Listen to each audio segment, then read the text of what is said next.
So మనకి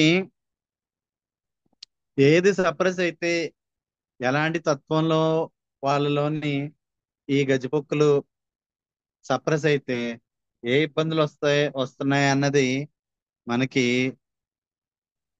ఆ Hahnemann గారు ప్రీవియస్ మెడికల్ బుక్స్ లో ఇచ్చిన అబ్జర్వేషన్స్ ని ఆయన మనకి మెన్షన్ చేశారు. సో అందులోని శ్లేష్మ తత్వము గల ఫ్లెగ్మాటిక్ టెంపర్మెంట్ వాళ్ళలోని గనక ఈ గజ్జి అణిగిపోతే వాళ్ళలోని నంజువాపు మరియు ఋతువు ఆలస్యం అంటే మెన్సెస్ డిలేడ్ మెన్సెస్ అయిపోద్దంట. అది కాకుండా మనకు నంజువాపు అన్నారు, ఇదేంటో ఒకసారి చూడాలి, నాకు గుర్తులేదు, ఐడియా లేదు, చూద్దాం ఒకసారి. నెక్స్ట్ ఋతువు అగునప్పుడు గజ్జి అణుగుట అంటే మెన్సెస్ టైంలో గనక ఈ గజ్జి గనక అణిగిపోతే వాళ్ళలోని ఎవ్రీ మంత్లీ కూడా హిమాప్టసిస్ వస్తూ ఉంటుందంట. నెక్స్ట్ నిరుత్సాహ బలహీన తత్వము గల వారిలో గజ్జి అణుగుట. సో బాగా మెలంకోలిక్ టెంపర్మెంట్ ఎవరిలోనైతే ఉంటుందో వాళ్ళలోని గనక ఈ గజ్జి గనక అణిగిపోతే ఉన్మాదము ఇన్సానిటీ లోకి వెళ్ళిపోతారంట. గర్భవతుల్లో గనక గజ్జి అణిగిపోతే ఫేటస్ డెడ్ ఫేటస్ యూజువల్ గా డెడ్ ఫేటస్ అవ్వచ్చంట. పాలిచ్చు తల్లుల్లో గనక గజ్జి అణిగిపోతే పాల ఉత్పత్తి తగ్గిపోతుంది. వృద్ధ స్త్రీలలో మండుచుండు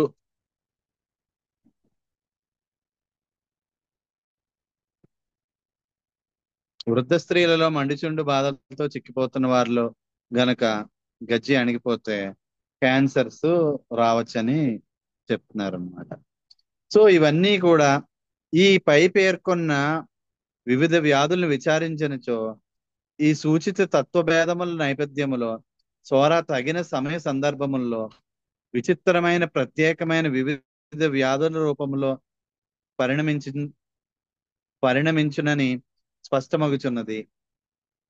గజ్జిపొక్కు అణిగిన తర్వాత వచ్చిన వ్యాధులను వాటి పరిశీలకుల సంఖ్యలను పూర్వీకుల చేత గ్రంథస్థం చేయబడినవి కింది పట్టికలో తీయబడినవి అంటున్నారు. అంటే ఇక్కడ పైకి వెళ్ళండి, పైకి పైకి, ఇక్కడ వద్దు, ఇంకా పైకే.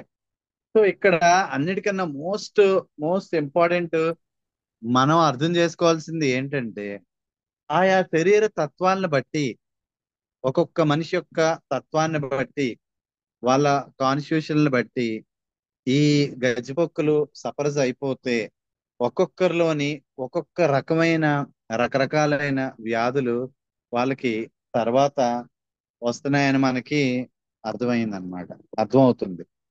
సో ఈ సూచిత తత్వభేదముల నేపథ్యంలో అన్నారంటే వాళ్ళ కాన్స్టిట్యూషన్స్ డిఫరెంట్ డిఫరెంట్ కాన్స్టిట్యూషన్స్ లోని సోర తగిన సమయ సందర్భంలో ఆ పెక్యులర్ గా ప్రత్యేకమైన వివిధ వ్యాధుల రూపంలో పరిణమించున్నదని స్పష్టమవుతున్నది అన్నారు. గజ్జిపొక్కు అణిగిన తర్వాత వచ్చిన వ్యాధులను వాటి పరిశీలకుల సంఖ్యలను పూర్వీకుల చేత గ్రంథస్థం చేయబడినవి ఈ క్రింది పట్టికలో ఇవ్వబడినవి అన్నారు.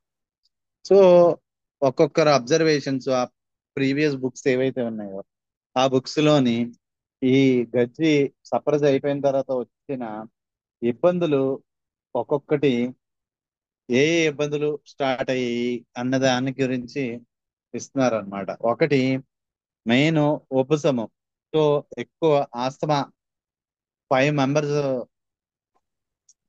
మెన్షన్ చేశారంట. అంటే సప్రెస్ అయిపోయిన తర్వాత ఊపిరాడని స్రావము అన్నారు. సో ఊపిరి ఆడకుండా వచ్చే ఆ డిశ్చార్జెస్ అవి 12 మెంబర్స్. ఉపశంతో ఊపిరి ఆడకుండా 2 మెంబర్స్. ఉపశంతో మొత్తము వాయిట 4 మెంబర్స్. ఉపశంతో రొమ్ము నంజు వాపు అన్నారు. సో ఈ ఉపశంతో పాటుగా ఈ బ్రెస్ట్ లోని కూడా ఒక ఇన్ఫ్లమేషన్ వాపు 4. రొమ్ము ప్లోరసీ, మనకి ఈ ప్లోరసీ అంటాం కదా, చెస్ట్ ప్లోరసీ 5 మెంబర్స్ కి. ప్లోరసీ దగ్గు 8 మెంబర్స్. అనేకముగా దగ్గులు ఒకరు. రక్తకాస అంటే హెమాప్టిసిస్ ముగ్గురు, రొమ్ములో చీము 9 మెంబర్స్, చిన్న పేగుల్లో చీము కణుతులు ఇద్దరు, చిన్న పేగుల్లో చాలా భాగము క్షీణించుట ఒకరు, మెదడు క్షీణత ముగ్గురు, మెదడులో నీరు ఒకరు, జీర్ణాశయ వ్రణములు అంటే ఈ లోపల అల్సర్స్ అన్నమాట, అవి ఒకరు, స్పెషలిస్ట్ జీర్ణకోశ ఉదరములలో ఉన్నారు. ఇదేంటో తెలియదు నాకు కూడా. నెక్స్ట్ మొత్తము వాపు ఇద్దరు, రొమ్ము వాపు ఒకరు, ఉదరము వాపు ఒకరు, ప్లస్ డ్రాప్సీ ఆఫ్ ఐరిస్ ఒకరు, మొత్తం శరీరం ఎర్రగా అయిపోవడం ఒకరు, కామెర్లు ఇద్దరు, గవద బిళ్ళలు వాపు ఒకరు, ప్రెస్బియోపియా 25 మంది. అంటే ఇంత అంటే ఈ మనకి గజ్జిపొక్కులు సప్రెస్ అయిపోవడం వల్ల వస్తున్న ఒక్కొక్క ఇబ్బందుల్ని ఎవరెవరు ఎలా మెన్షన్ చేశారన్నది మనం చదువుకుంటున్నాం అన్నమాట. నేత్ర ప్రకోపము నలుగురు, నేత్ర శుక్లము ఒకరు, పూర్ణాంధత్వము అంటే కంప్లీట్ గా మొత్తం బ్లైండ్నెస్ అన్నమాట, కంప్లీట్ బ్లైండ్నెస్ ఐదుగురు, చెముడు ముగ్గురు, పేగుల ప్రకోపము ఒకరు, ఉదర బాధలు ఒకరు, మధుమేహం ముగ్గురు, మూత్రము అణుగుట రెండు, ఎరిసెపలస్ ఒకరు, ఒరుపుతో కూడిన స్రావాలు ఒకరు, వ్రణములు ఐదుగురు, పుచ్చుట ఒకరు, మోకాలు ఎముకల వాపు ఒకరు, ఎముకల బాధలు ఒకరు, చిన్నపిల్లల్లోని రికెట్స్ కార్సియము అంటే ఏంటో తెలియదు ఒకరు, జ్వరము 19 మెంబర్స్, మెడగ్రంథుల వాపులు ఇద్దరు, 4 రోజుల విరామంతో వచ్చి విడుపు జ్వరాలు అంటే ఇంటర్మీడియట్ ఫీవర్స్ ఆరుగురు, క్వార్టన్ విడుపు జ్వరాలు క్వార్టన్ ఇంటర్మీడియట్ ఫీవర్స్ ముగ్గురు,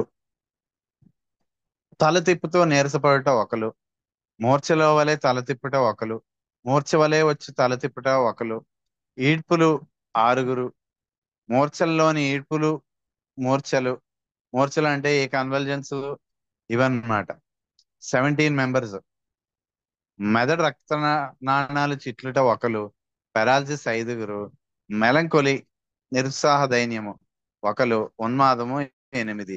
సో ఇవన్నీ కూడా ఇప్పుడు మనం చదువుకున్న ఈ ఇబ్బందులన్నీ కూడా ఒక్కొక్కరు అబ్జర్వేషన్స్, వాళ్ళ అబ్జర్వేషన్స్ లో గజ్జి సప్రెస్ అయిపోయిన తర్వాత ఆ వాళ్ళలోని వచ్చే ఇబ్బందుల్ని వీళ్ళు అబ్జర్వ్ చేసి అవి మనకి మెన్షన్ చేశారనమాట. సో ఇన్ఫరెన్స్, ఈ గమనిక ద్వారా గజ్జిపొక్కును అణుచుడితో పైన పేర్కొన్నట్లుగా జీవశక్తి మొత్తం భ్రష్టమై వచ్చు తత్వవ్యాధులు, సిఫిలిస్, సైకోసిస్, మాయాజములతో రాగల వ్యాధుల కంటే చాలా తీవ్రము వినాశకరములైనవని స్పష్టమగుచున్నది అంటున్నారు. సో ఈ అబ్జర్వేషన్ ద్వారా మనకు అర్థమైంది ఏంటంటే ఈ గజ్జిపొక్కుని అణచడం వల్ల మొత్తం వైటల్ ఫోర్స్ అంతా కూడా టోటల్ గా డిస్ట్రాయ్ అయిపోయి వాళ్ళలోని రకరకాలైన డిసీజెస్ వచ్చేస్తూ ఉంటాయండి. అవి మనకి సిఫిలిస్, సైకోసిస్, మయాజములతో వచ్చే డిసీజుల కన్నా చాలా తీవ్రంగా, చాలా డిస్ట్రక్టివ్ గా ఉన్నాయని మనకి అర్థమవుతుందని చెప్తున్నారు అనమాట. కనుకనే డాక్టర్ హానమెన్ గారు సోరాను అత్యంత విధ్వంసకర స్వభావం కలది అని పేర్కొన్నట్లు చాలా యథార్థత ఉన్నట్లు చెప్పక తప్పదు అంటున్నారు.